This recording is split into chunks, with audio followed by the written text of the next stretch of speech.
In the fading heat of a dusty Texas afternoon, Ethan Cooper wiped sweat from his brow as he leaned over the cracked hood of an old Chevy pickup. His grease-stained fingers moved with instinct, guided more by feeling than sight. At 29, Ethan was known in town not for his smile, nor his silence, but for his hands. He could make broken engines breathe again. Local farmers, racers, and wanderers rolled into his garage like pilgrims seeking miracles only he could deliver. The town didn't have much, just a diner, a closed-down movie. 0 hours 0 minutes and 37 seconds to 0 hours 1 minute and 46 seconds. House, and Ethan's shop. But what Ethan had couldn't be bought. Just as he tightened the last bolt, he heard the clink of metal against pavement. A man was pushing a car. Ethan turned. A sleek, low-slung sports car shimmered like a mirage, except the engine sounded like a dying animal. The man behind it looked worse off. Ragged jeans, dust-caked boots, a faded cap pulled low. He limped slightly, dragging a duffel bag behind him. He said nothing at first, just nodded. Ethan nodded back, not asking. 0 hours 1 minute and 12 seconds to 0 hours 2 minutes and 20 seconds. Questions yet. The man finally muttered, "No one could fix it, but someone said you might." Ethan raised the hood and let out a low whistle. The engine wasn't just damaged. It was mutilated, piston rods cracked, valves scorched, wiring torched. It wasn't a commercial engine. This thing was one of a kind, custom, high-end, probably experimental. Ethan stared for a long moment, rubbing his jaw. "This isn't regular work," he said finally. The man shrugged. "Ain't asking." 0 hours 1 minute and 45 seconds to 0 hours 2 minutes and 55 seconds. "For regular, just asking if you'll try." Ethan met the stranger's eyes. Tired hazel with a flicker of desperation. He nodded once and gestured to the bay. The man limped the car in himself. No words of gratitude, just silence. Ethan began stripping the engine down that night. He didn't turn on music. The clang of tools, the buzz of the overhead light, the soft groan of the floorboards under his boots. This was his rhythm. As his hands moved over the unfamiliar engine, he sensed genius in its design and 0 hours 2 minutes and 20 seconds to 0 hours 3 minutes and 29 seconds. Madness. Whoever built this had vision, but no patience. It was overpowered, overclocked, and dangerously ambitious. By morning, his hands were blistered. By the next night, his knuckles were bleeding. And still, the stranger said nothing. He slept in the corner on an old cot, watching Ethan like a ghost. On the third night, the storm came. Thunder cracked. Rain slammed the tin roof. But Ethan worked on. The rain washed the grease from his arms, but not his resolve. Every nut he turned was a small 0 hours 2 minutes and 55 seconds to 0 hours 4 minutes and 3 seconds. Rebellion against impossibility. He didn't ask for payment. He didn't ask for the man's name. It wasn't about any of that. He was possessed by the challenge. The impossible engine became a puzzle, and with every piece he cleaned, filed, or fabricated from scratch, it began to make sense. By dawn, it was reassembled. Frankenstein together from will, sweat, and genius. Ethan wiped his hands on a rag and stood in front of the car, suddenly unsure. He looked at the man sleeping in the cot.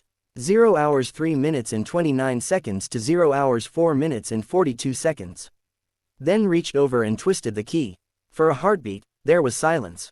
Then the engine coughed, growled, and finally, with a roar so clean and pure, it felt like a declaration of war, it came alive. Ethan staggered back. The cart creaked, his client sat up, his eyes wide. Slowly, he stood and walked to the engine, and then, to Ethan's surprise, the man began to clap slowly, deliberately, each clap echoing through the rain silence. With one hand, the man pulled off his cap. With the other, 0 hours 4 minutes and 5 seconds to 0 hours 5 minutes and 14 seconds. He peeled away a fake beard. His posture straightened. The limp disappeared, and standing in front of Ethan now was Logan Hartwell. Billionaire, automotive mogul, and CEO of Hartwell Motors. Ethan blinked. The name alone had weight. Hartwell was the mind behind some of the world's most cutting-edge engines, but also a man known for eccentric decisions and sudden disappearances. "I had to know if the legend was true," Logan said softly about a mechanic in the middle of nowhere who fixed the things everyone. 0 hours 4 minutes and 40 seconds to 0 hours 5 minutes and 50 seconds. Else gave up on. Before Ethan could speak, the sound of tires crunching gravel flooded the air. Two vans rolled up sleek, unmarked, and suspiciously quiet. Doors swung open. camera crews stepped out, followed by sharply dressed PR assistants. A boom mic rose into frame. Ethan stepped back, overwhelmed. "What is this?" he asked, voice low. Logan smiled faintly. "Documentation, proof. You didn't just fix an engine. You solved a problem a billion-dollar team failed to crack, and you did it. 0 hours 5 minutes and 14 seconds to 0 hours 6 minutes and 15 seconds. Alone with basic tools and nothing but instinct, you didn't just fix this engine, Ethan. You may have just saved my company's future." Ethan stood frozen, oily hands limp by his side. The camera crews began circling the vehicle, marveling at the flawless hum of the engine. One journalist whispered, "Is this the unreleased Series Z prototype?" Logan didn't answer. Instead, he turned back to Ethan and said, "Tell me something. Why didn't you ask who I was?" 0 hours 5 minutes and 45 seconds to 0 hours 6 minutes and 50 seconds. "Why didn't you ask what this was worth?" Ethan shrugged, still stunned. "Didn't matter. Engine was broken. I fix broken things." Logan grinned. "Exactly why you're the only one who could have done it." He turned to the cameras. "Meet the most brilliant mechanic in America." Ethan shifted uncomfortably as microphones were pushed toward him. "Mr. Cooper, how does it feel to revive a multi-million-dollar prototype? Do you plan to work with Hartwell Motors? What do you want in return?" Ethan raised his 0 hours 6 minutes and 18 seconds to 0 hours 7 minutes and 23 seconds. Hands, blinking against the lights. "I didn't do this for headlines. I just fixed an engine." That line hit harder than he expected. Logan nodded at his PR team to stand down. "He speaks when he's ready," Logan said. Then he looked back at Ethan. That sly grin never leaving his face. "But I think the world is going to be listening."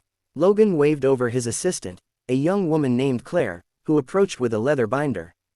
"This," she said softly to Ethan, "is a proposal. We'd like to bring you on as a 0 hours 6 minutes and 51 seconds to 0 hours 8 minutes and 7 seconds. Consultant." Ethan opened it and saw a number so large he exhaled sharply. "I'm not an engineer," he muttered. "I barely graduated high school," Claire smiled. "That's not what your hands say." Ethan looked back at the engine, still humming with life. He didn't need the money. He didn't crave the spotlight. But the challenge that he couldn't turn away from, and deep down, he already knew his answer. He didn't sign that night. Instead, he asked Logan a single question. "Why me?" Logan paused. 0 hours 7 minutes and 28 seconds to 0 hours 8 minutes and 43 seconds. "Because every genius I hired told me it couldn't be done. They had degrees, labs, software, but no heart. You listen to the machine. That's what makes you rare." Ethan nodded slowly. "I need a day to think." Logan agreed. "Take two." They shook hands. Grease on one side, designer cufflinks on the other. As the crew packed up and the storm gave way to sun, Ethan stood alone beside the engine that had changed his life, unsure if it had fixed more than just itself. The next morning, Ethan opened his 0 hours 8 minutes and 6 seconds to 0 hours 9 minutes and 13 seconds. Garage and found a sleek black car parked outside, shining unblemished, unmistakable. A note sat on the hood in Logan's handwriting. "When you're ready, come drive this to Detroit." Ethan chuckled. For the first time in years, he didn't feel stuck in the dirt. He felt like something had shifted.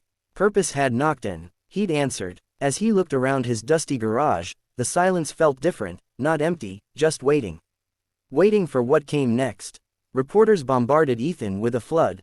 0 hours 8 minutes and 39 seconds to 0 hours 9 minutes and 44 seconds.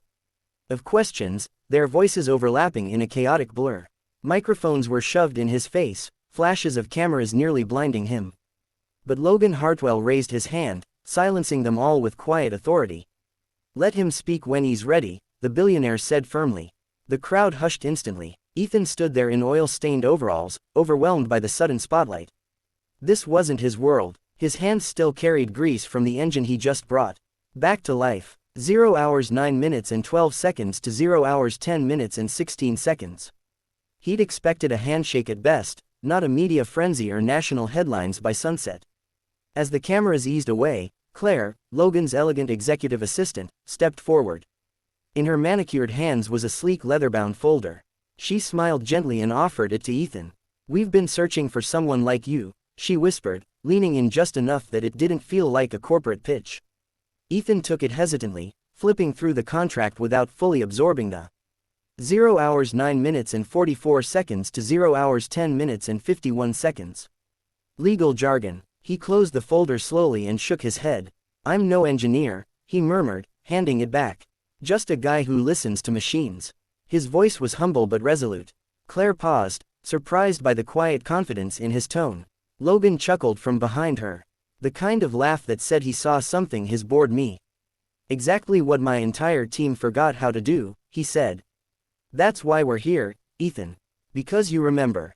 2 days later, Ethan found himself on a private 0 hours 10 minutes and 18 seconds to 0 hours 11 minutes and 23 seconds. Jet for the first time in his life. The plane hummed quietly above the clouds, sleek leather seats and polished wood. Around him, Claire briefed him on Hartwell Motors' current crisis. A major engine recall costing the company millions. Their lead engineers couldn't find the floor, but Logan believed Ethan could. Ethan barely responded. He just stared out the window, wondering if he truly belonged in this world of executives and polished shoes. When they landed in Detroit, a black car whisked 0 hours 10 minutes and 51 seconds to 0 hours 12 minutes and 3 seconds. Him to Hartwell Motors' towering glass headquarters. Logan introduced him to the board as our new head of innovation. The words caused an audible stir. Suits shifted in their chairs. One director actually laughed. Another muttered. A mechanic. Logan raised a brow. The only mechanic who fixed what you all failed to, he said coolly. Let him work. Results speak louder than resumes. Then he handed Ethan a badge and turned him loose in the innovation lab. Ethan walked through rows of polished equipment and high-tech stations, his 0 hours 11 minutes and 27 seconds to 0 hours 12 minutes and 39 seconds. Boots echoing off the marble floor. Engineers watched him with suspicion, some even scoffing quietly, but Ethan didn't care. He found the faulty prototype engine, rolled up his sleeves, and got to work. For a week, he barely spoke to anyone. He dismantled the unit completely, then rebuilt it piece by piece. His hands moved by instinct, listening to vibrations, feeling the engine's rhythm the way a pianist listens to notes. By the 7th day, the lab was silent as Ethan stepped back from the engine. He pressed the 0 hours 12 minutes and 3 seconds to 0 hours 13 minutes and 15 seconds. Ignition. It roared to life, smooth and flawless. Not a single glitch. The engineers stared in stunned silence. One whispered, "He did it."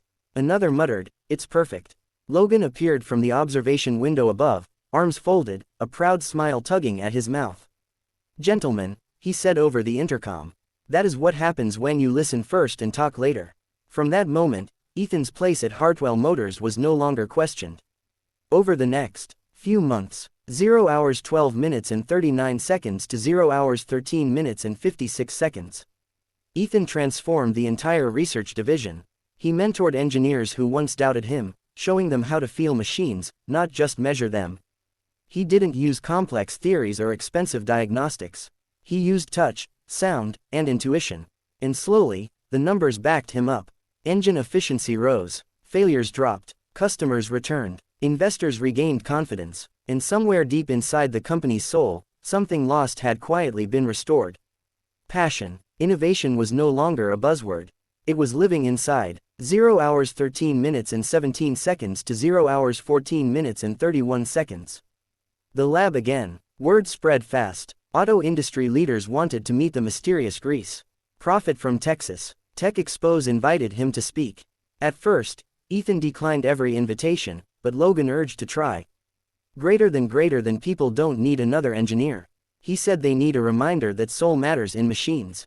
So Ethan stepped onto a stage in San Francisco 6 months later. Hands still calloused, voice calm. He told a packed auditorium, "I just fixed what everyone else gave up on." The crowd rose to its feet, not for 0 hours 13 minutes and 54 seconds to 0 hours 15 minutes and 7 seconds. A speech, but for truth. Back in Texas, Ethan's old garage was still there, dusty and humble. But now it had a new sign. Ethan's lab innovation that listens. Hartwell Motors funded the remodel. Young mechanics came to train. Ethan taught them the same way he learned, by listening. Not just to engines, but to the people behind them. A single mother whose car always stalled at red lights. A veteran who needed a quiet ride because loud engines triggered his PTSD. Ethan tuned every vehicle with care. 0 hours 14 minutes and 31 seconds to 0 hours 15 minutes and 33 seconds. Saying, "Machines carry our lives. They should know how we live." One evening, after a long day of mentoring interns, Ethan sat alone by a restored vintage Mustang. Claire arrived quietly with a folder. "The board wants you to lead Artwell's entire engine division," she said. Ethan didn't answer immediately. He looked up at the stars, hands resting on the hood. "Will I still get to build with my hands?" he asked. Claire smiled. "Yes, but you'll also be building." 0 hours 15 minutes and 2 seconds to 0 hours 16 minutes and 14 seconds. "Futures." Ethan nodded. "Then let's build it, right?" The offer was signed the next morning, sealing a journey no one could have predicted. In the years that followed, Hartwell Motors became the global gold standard for sustainable intuitive engine design. Ethan spearheaded projects that combined tech with human experience, engines that adjusted to emotional cues, vehicles that responded to driving stress with comfort adaptations. The company's revenue tripled, but more importantly, its soul returned. And at 0 hours 15 minutes and 39 seconds to 0 hours 16 minutes and 47 seconds. The center of it all was a man who never forgot the sound of a broken engine's cry for help, who never forgot how it felt to be underestimated in a world that valued titles more than talent. At one expo in Chicago, a young engineer nervously asked Ethan, "What was your biggest breakthrough?" Ethan thought for a long time, then said, "Trusting what I felt, even when no one else saw it." The audience grew quiet. Cameras captured the moment, but Ethan didn't notice. He was already focused on the next idea. 0 hours 16 minutes and 13 seconds to 0 hours 17 minutes and 20 seconds. His heart still beat to the rhythm of pistons and gears. And in the far corner of the expo center, Hartwell's once broken engine sat under a spotlight, silent, gleaming, and whole. Logan Hartwell retired 5 years later, leaving the company in Ethan's hands. At the press conference, Logan said, "This isn't just a change in leadership. It's a return to belief." Ethan stood beside him, still wearing boots under his tailored suit. When asked how he'd lead, he replied, "By remembering what most." 0 hours 16 minutes and 46 seconds to 0 hours 17 minutes and 54 seconds. Forget that impossible is just a word spoken by those who stopped trying. The room erupted in applause. Across the country, garages erupted with pride. For once, the voice of the working man was not only heard, but honored. Back home in Texas, Ethan never sold his first garage. It stood as a museum now filled with photos, old tools, and a worn-out sign that read, "We fix what others won't." Tourists came from around the world to see where it all began. Kids sat on oil drums listening to Ethan tell. 0 hours 17 minutes and 20 seconds to 0 hours 18 minutes and 22 seconds. Stories of broken bolts, lost causes, and unexpected victories. He ended each tale the same way. "Sometimes the hardest thing to fix isn't the machine, it's the way. People stop believing it can be fixed at all." One rainy evening, a little boy approached him with a rusted toy engine. "It doesn't work," the boy said sadly. Ethan smiled, took the toy, and gave it a gentle shake. Something clicked. It purred softly. The boy's eyes lit up. "How'd you do that?" He. 0 hours 17 minutes and 51 seconds to 0 hours 18 minutes and 32 seconds. Asked. Ethan knelt down and said, "I listened." The boy grinned. That night, Ethan wrote those words on a plaque above the garage door. Innovation begins with listening. And as he locked up, the wind carried the sound of a distant engine purring strong, steady, and alive again.